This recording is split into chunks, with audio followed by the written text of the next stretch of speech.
Hi, good afternoon, and thank you so much for having me come through today on this very important event. I just want to confirm, am I able to share my screen?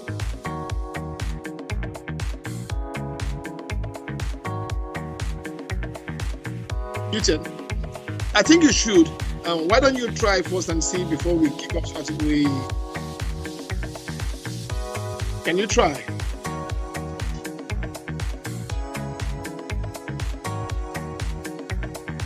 Yes, I Uh, think you can. Let me know if you can see it. You can see it very clear. It's on the screen here. It's quite clear. Good. Okay, that's good. So we'll just get to we just get to it then. As you have mentioned, that my topic today is going to be focusing more on blockchain and the future of the fashion industry. And just a quick background, I won't dwell much on it because you've already read a summation of my background. So it's just to touch on it. So I grew up in a family business. So from a very young age, I worked within a family business. The reason I'm bringing it up is because we worked in a kind of a business that the many industries needs today that focus more on providing services, but also was a kind of a kind of business that also focused on social impact within our community. My father also owned two businesses, the wood cutting businesses, where he would sell wood commercially, but donate some of it to women that could not really go into the forest because they grew up in a village to find their own wood. And also on weekend, we had a car fixing business where we had an apprenticeship program that was informal, obviously, because it's the village, to train young boys and give them employable types of skills so that they can be sustainable in what they are doing. So later on, I studied public relations and I started fashion. But from there, I went and worked in corporate social investment, something that has nothing to do with what I actually studied. Thank goodness now I get to have all of those skills coming together to play in the things that I'm doing on my everyday life. And I worked in management consulting specifically to focus on businesses that start and then how we can grow them from one store to franchise to stores to a chain of stores across the country up until the chain of stores across the continent. So that was my everyday job, and most of my work was within lifestyle, meaning businesses like such as fashion, food, retail, all the trade that involve lifestyle. And then that's what led us to technology. So I will take you through our how we move the startups from 500 US dollars to 30 to 2 million. From there, we will draw about 3 lessons that speaks to fashion and the future of fashion and how blockchain is connected to that. So in 2013, we were approached by an ex-colleague of my husband who they used to work together at Deloitte. And as many of you may actually be familiar, that in Africa, most of us ladies, whether you're working in corporate or anywhere, there's always what we call a side hustle. So she was running one of those kind of a businesses just as a side thing. So when she got retrenched, she realized that now she needs to actually focus on the business. So she used about 500 US dollars, which at the exchange rate was 5,000 in South African rands, to actually start this business and then to focus on the business. And then she came to us and wanting us to help her to grow the business because she comes from corporate. So it was an exciting challenge on our side because we were like, we can move the business in the next 5 years. We gave ourselves 5 years to say,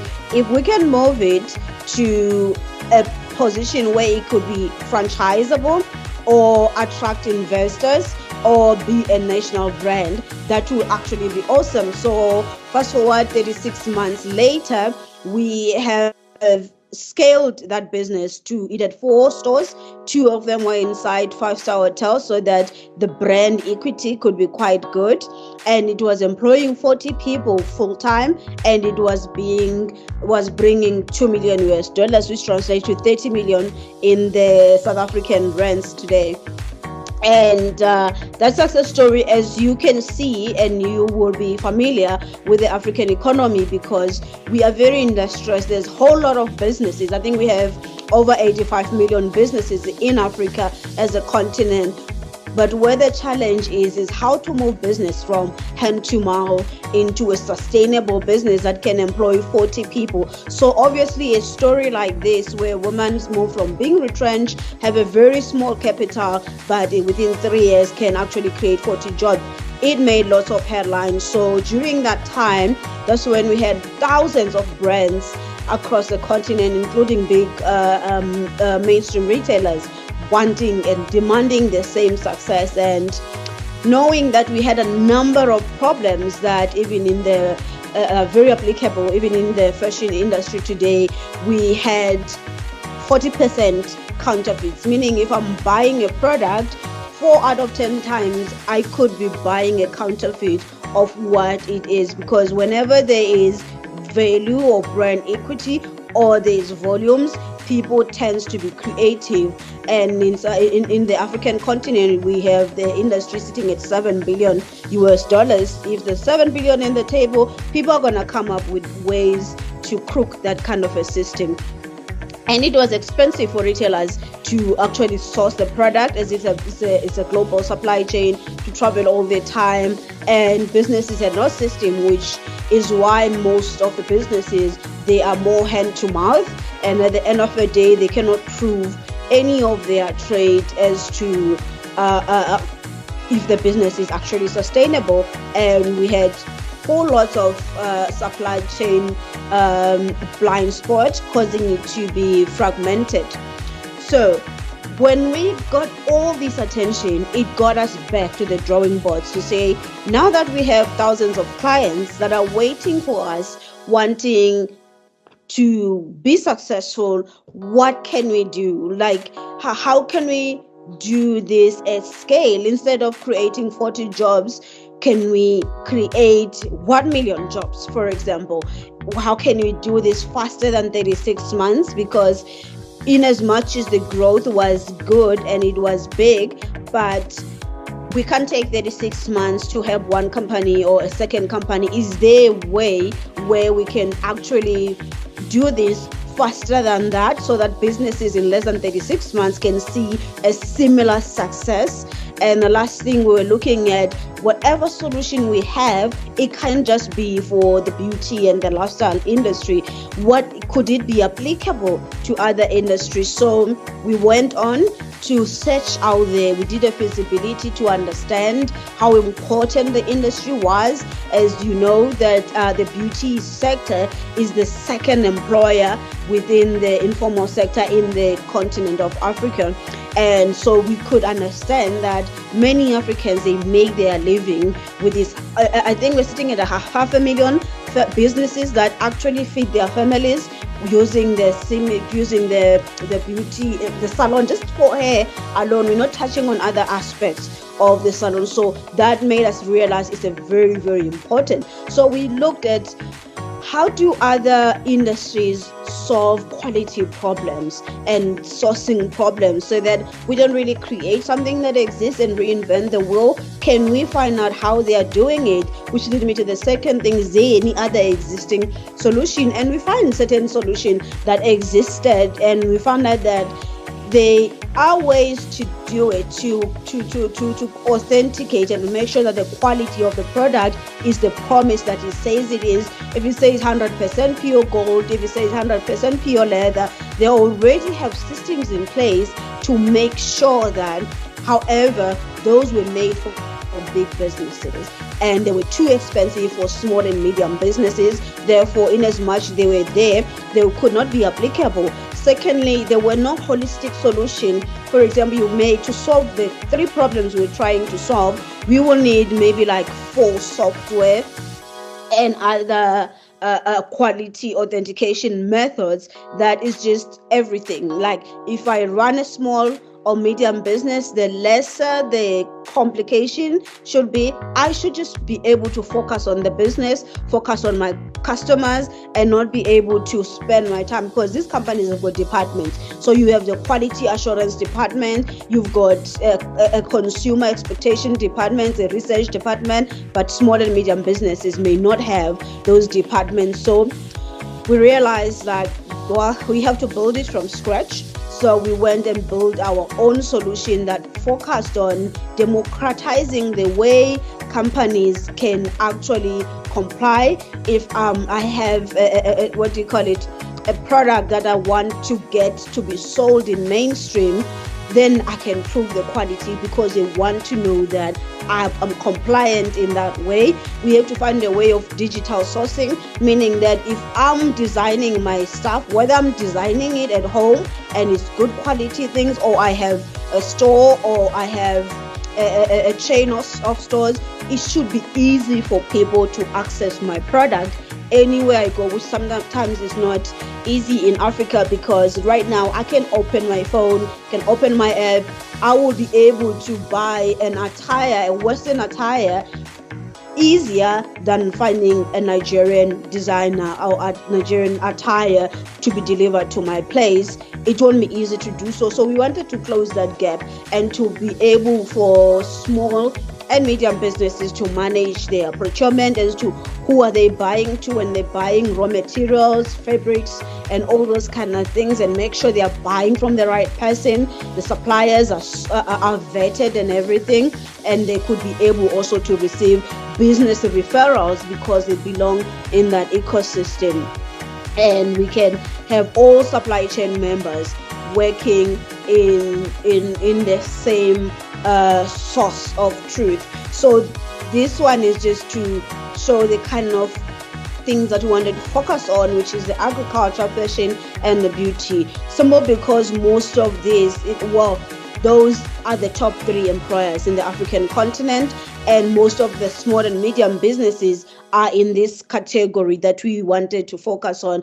And these are some of the things that we went on to see when we secured funding to build during COVID. We already had 3,000 clients before we could even finish building the technology, which shows you how much in demand this is. The media all over the place was sharing our story. In 1 year, we will have a story told by at least 100 media platforms. We have been recognized as industry leaders, top voices, and received many awards. And as of this moment, we are reaching over 6.5 million audiences through our social media. The kind of growth that we want. So as I have said, that we will pick up from here 3 lessons and the most important priorities for any fashion business, whether we're talking screen fashion, which is the metaverse for people that are designing for that purpose, whether it's street fashion, both high street or street, whether we are talking about high fashion, these 3 things that are the most important things, and that I will be discussing more about what does the future of these things look like and how blockchain can be of good use in this. We talk products, is the goods, the clothes that we make in the fashion, whether your business is big or not, product is important because you're here to make products. Secondly, is the business, the vehicle of which your products are carried with, and then is the consumers, because at the end of the day we want to create impact, but the most important thing when we create products, we want them to reach consumers. So I'm going to take most of my time on the customer side, so I'm going to go through this not a bit faster compared to the other one. So one, the most and the foremost important thing when it comes to when designers create their creation and their products is IP.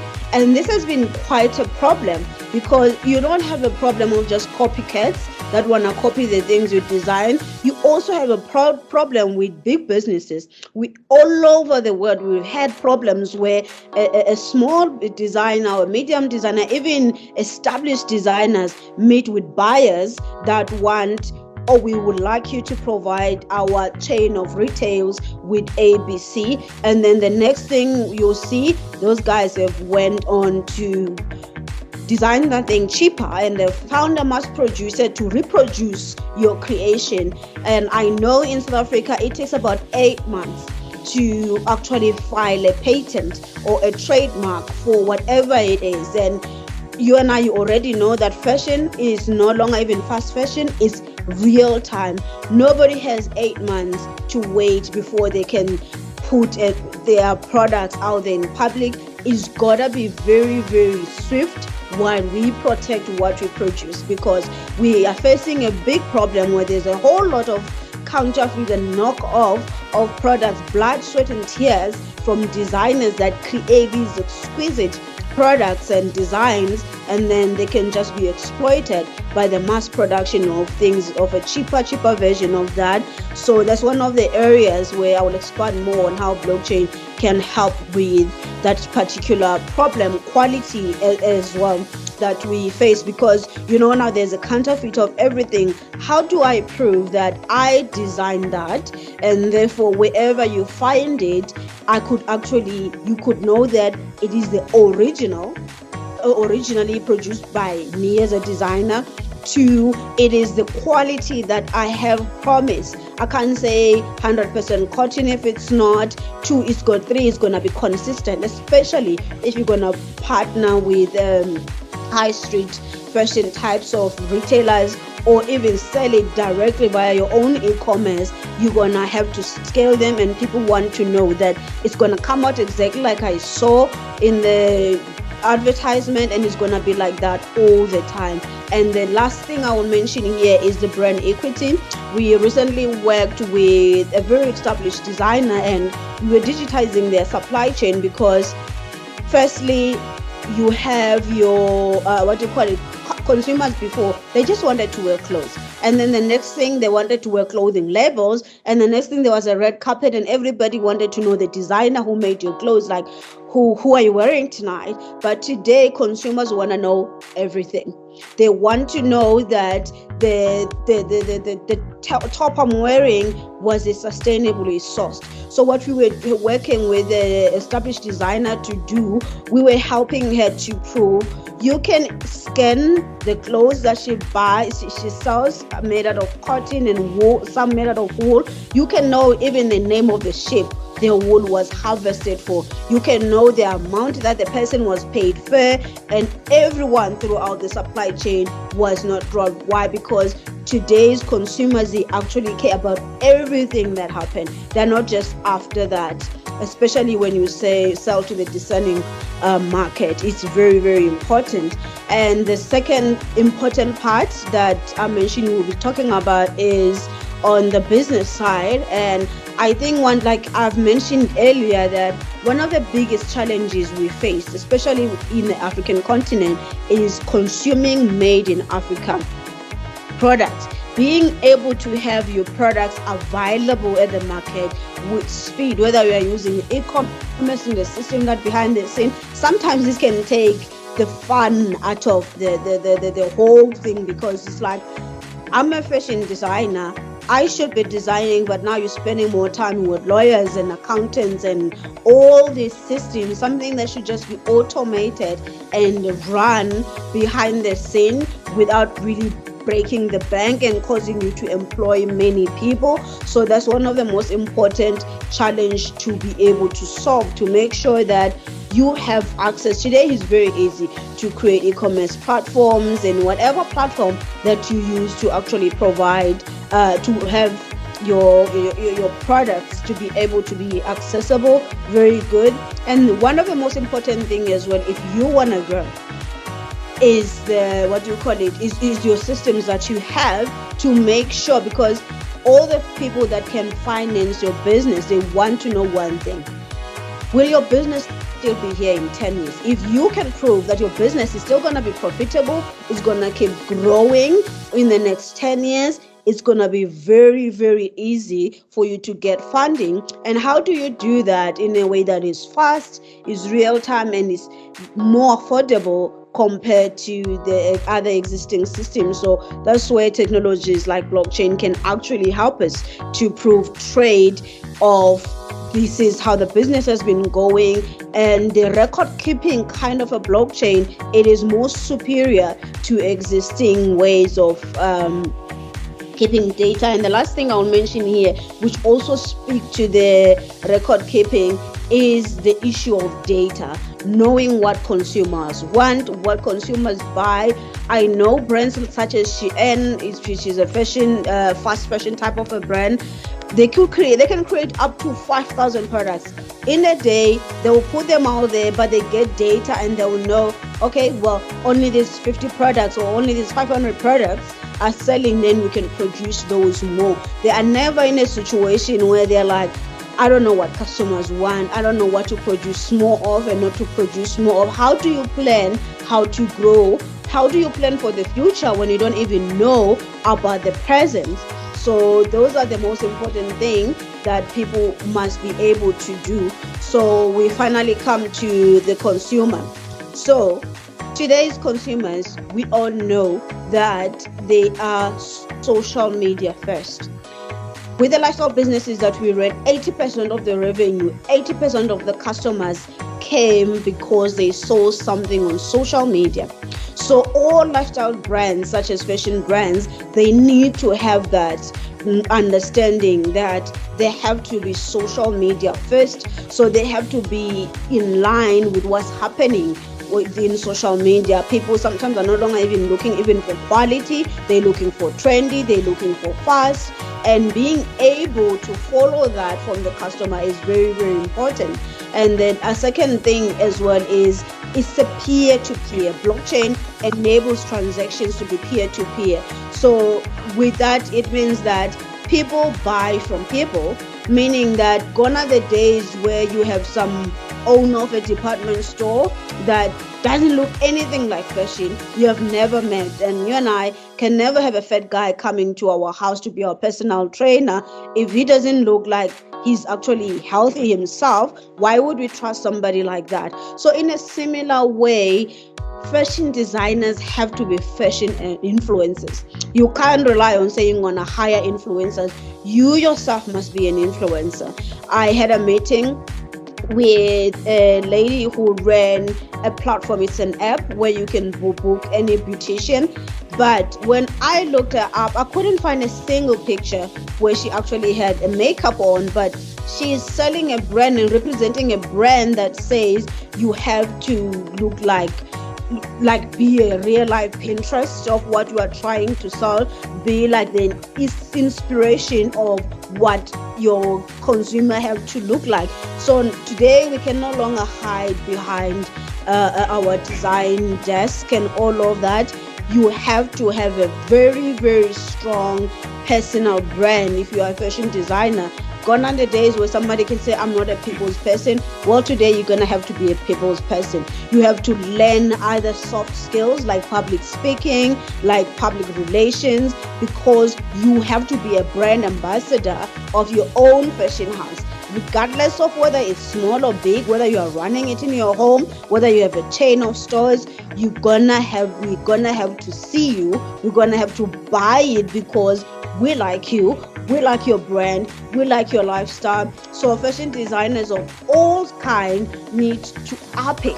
And the blockchain technology gives us that second layer, because I remember, I think it was last year, 4th of October, when Instagram and Facebook, they actually were not working. They had an outage, and everybody was panicking because 80% of their business comes from social media, because it's designed such that we put data, we get customers, but we own nothing in return. We don't have a copy of anything that we put there. If Instagram was to be off, if Facebook was to be off, you won't have business, because 80% of your business is there. That's where blockchain come in to add a layer to what you're already doing, to become a good what do you call it, a good, to have a personal brand, and to be a good brand ambassador for your brand. And the last thing I will mention with this one, especially most of the time, these kinds of problems used to be solved by big business, but today they're solved by even smaller business. Why? Because our consumer today is very conscious. We have very conscious consumers. They only support brands that are they are environmentally friendly, they respect gender, they respect race. I remember, I think it was middle last year, where one of the hair brands posted something. They had a campaign where they showed dry, damaged hair, and they used Afro into that. In less than a week, all the products from that company were taken out of all the shelves. That's the power of consumers. It was not regulators that did that. It was not the government that did that. It was the consumers that came together via social media to advocate that we do not want brands that disrespect women, that disrespect race, that are actually not paying people the amount they're supposed to be paid. So that's the power that is there. So whether you like it or not, whether you are ready for it or not, that thing is going to be expected of every brand, whether small, whether big, whether medium. And that's the good part, that blockchain can help us to do that, to make it easy, because there's a functionality in blockchain that's called immutable, meaning permanent, meaning that if I'm making a designer bag today, I can put my sketches there. Today, there's going to be a timestamp that proves that I own that, and that's going to happen immediately. When I click save, I get a certification that shows that I own that brand, and therefore anybody who can come and design that, or I can see next week selling a similar design or pattern, I can take them to court and I can win. And it's very simple, it's very cost effective, and it's very cheaper faster as you can see. And the second thing is that quality on how blockchain can actually help us. There's a word called provenance. Provenance is I would say it's just history as to where did you get your material, who participated in this, what was the processes that were followed to produce your product. All that kind of information is very, very important when you're gonna have, especially if you're gonna have your products being sold in mainstream. But as we stand today, you need about $50,000 just for quality authentication or certification of one product line. And how would a small and a medium business be able to do that?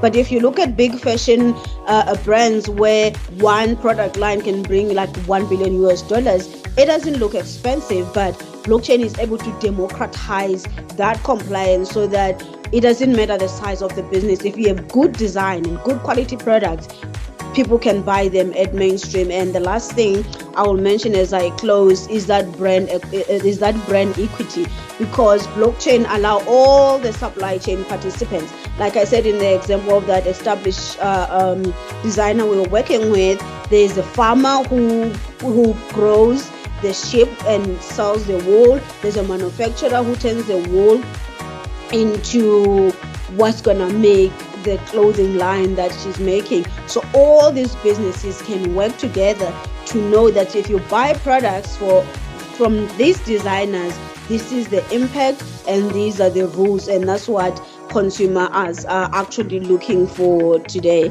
So I will stop here and even stop sharing. Thank you so much for this time.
All right. All right.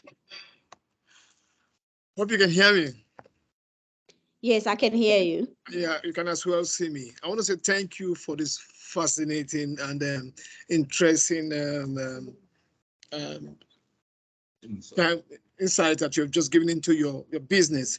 I'll tell you, your parents have not made mistake calling you and naming you pretty. They can as well and call name you smart, and it will fit in well because you have intelligently educated us on your business. Ladies and gentlemen, I want to say without before I go too far, I want to say thank you to everybody that's been here, the organizer of this event, Chinelo Ntagu, Oga Lady herself, and every other. We have people on ground here, which we're going to be showing very soon, and also those that have provided us the opportunity on the venue that we're using right now. I want to say thank you to them, and those that are online. If you have questions, we're about to go into the question and answers section. I'm pretty, I think I know she's very, very capable of taking your questions. And so if you have questions, I could allow you to speak to her directly, or maybe put on your video, or you leave your questions as a chat on the chat, and then I'll read it out. Well, Pretty, let me start first of all. Let me be the first one I'll take that privilege and start with the first question. Would you give me that privilege? You can go ahead. All right then. Okay. I want to know within that point, that this intersection point where you said you started from, you're a woman that started, you lost your job with little money and you started this business. I want to know, what was the drive? Was it passion for the business, or where did you decide? Was it the consumer need that you fed into, or was it your passion that made you decide on what you're doing right now? Absolutely. So I think one of the most thing that makes this industry exciting and exciting to work on is the world called prosumer, meaning that's how we grew up in the village, meaning that we produce stuff, we consume them, and then we sell to other people. One, it was that ability to like, this is something I understand, this is something I consume all the time, so it's easy for me to be put myself in the in the hands, or in the feet rather, of in the shoes of a consumer while I'm producing something. So it was that combination of, you know what, you can make something that you understand and you know that is in demand. Secondly, it's an economic thing because we no longer have to wait in Africa to all be mining moguls. Some of us need to turn the things we use every day and create jobs within. And after COVID, I can guarantee you there's no big business that is going to come from Germany or from America to come and hire 100,000 people in Africa. It's not going to happen. Us, as the citizens of this continent, needs to actually turn our passions into business and turn our business into something that can create sustainable jobs. So that's why it's no longer just about being passionate and about being creative to create garments and stuff like that. It has to do with the impact. It has to do with how many jobs could you actually create using your passion and your talents. Beautiful. And so what she's essentially saying is her passion and the demand that comes together into growing what she is growing right now. Ladies and gentlemen, for those of you out there, if you have questions, please raise your hand. I will allow you, I'll ask for permission from her because she's the boss here right now for you to ask this question. And also, if you can type your question on the chat section there. Let's talk about packaging. You talk about packaging and packaging products. Like if you see me right now, I was walking through the streets of Dortmund here, and I was walking proudly as an African. How do we determine? How do you determine how to package a product and you know that it could? What is the determinant factor for a product and that makes you say, okay, this is how I want to package this product for the consumers that will attract more consumers? How do you determine that?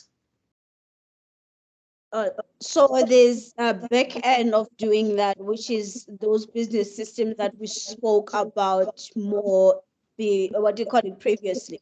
So, but then within the back end, there's the front end of that, which is usually social proofing, where people can actually believe. Because right now, within, especially the Made in Africa, because what we have marked is success. So if you were to give me a picture of somebody who's successful today, what would you think? They drive a German machine, they live in a Tuscany house, they own an iPhone, they eat in an Italian restaurant. Where is Africa in that? They wear Gucci. Where is Africa in that? So us as designers and African representative, we need to follow the same route. We need to make sure that whenever a successful person is being mentioned, we have an African product being represented. Some of the things that we started to do with the brand that we helped to move from 500 US dollars to 2 million, we started targeting high profile individuals and negotiating with them to, like, you know what? So we could, any day you could be posting a picture of a TV presenter, they are wearing the hair that comes from our brand. When we are talking about a businesswoman, they are wearing the hair. So we have to embed our brands into the everyday life, or what is considered cool, or what is considered successful, and stop this thing of negotiating and hustling our own African designers, where I don't mind paying 5,000 to an Italian designer, but when I go somebody who's gonna make my African outfit, I'm gonna hustle her and pay legal bid. So we have to be responsible as consumer, because I often say people talk about fair trade only when it's an American company that goes to Kenya and pay cheap money for coffee beans. But when it's a Kenyan who goes to a street trader and hustle her for $2, now we don't talk, it says fair trade. So we have a responsibility, both as consumers, as consumers, to actually change what people think of the production of the Made in Africa types of brands. Tolu Lope, I don't know if you have a question. If you're not having, do you have a question, Tolu Lope? No, I don't have a question. Okay. Well, then please can you mute your microphone? If anybody has a question, please raise your hand, and then I will let you ask question. You're talking about Africans now and how we have to brand ourselves. Is there any way, my next question to you is is there any way you're working with Africans in the diaspora to get to help you reach out to the international community? No, absolutely. We have a number of brands that we work with that are owned by our brothers and sisters in the African diaspora. And one of the things that we do, like recently, we launched a program because we have thousands of brands that we work with. So we launched a Coronet 48 program where, one, we're creating an archive of businesses in Africa where you can go to coronet48.com and find businesses that are doing well in Africa. And therefore, if you are looking for African design or an African restaurant, it will be easy for you to do that, to reposition their story so that they can be trusted by investors, they can be trusted by customers. The last part, we connect them.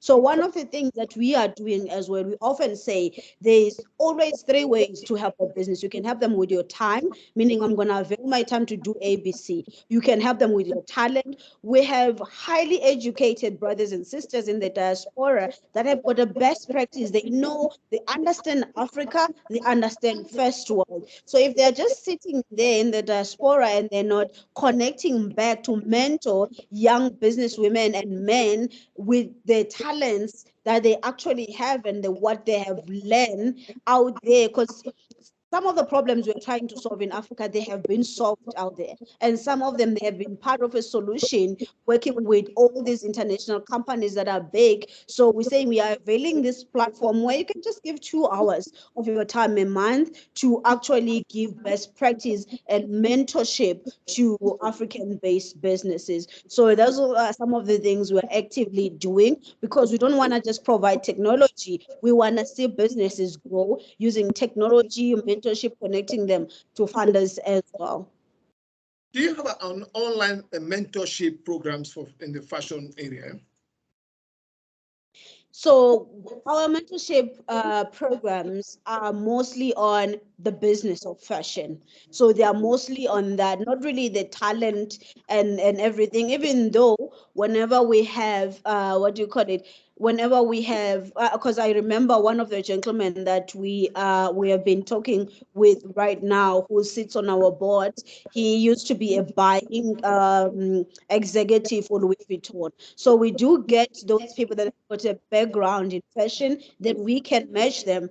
But the majority of our board is from the business perspective, because we're not really in fashion for for the sake of passion. We're not making clothes for our dolls. We are making clothes because we want to make money, and therefore it's very, very important to understand the business of fashion, and that's what we can bring on board.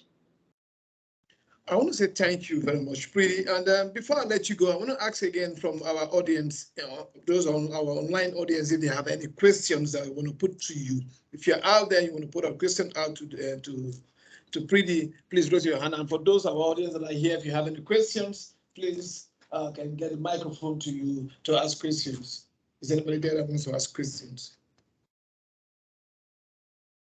All right. I want to say thank you very much. You have really fed us with lots of information that we think we're going to work out with you for work with. And also, I want to say to those, how do we reach you online? Please, can you drop information on how to get one could get to you online? If somebody wants to contact you, just let us know how we can get to you. So the quickest way is usually LinkedIn, that where people can reach me. So that's the quickest way.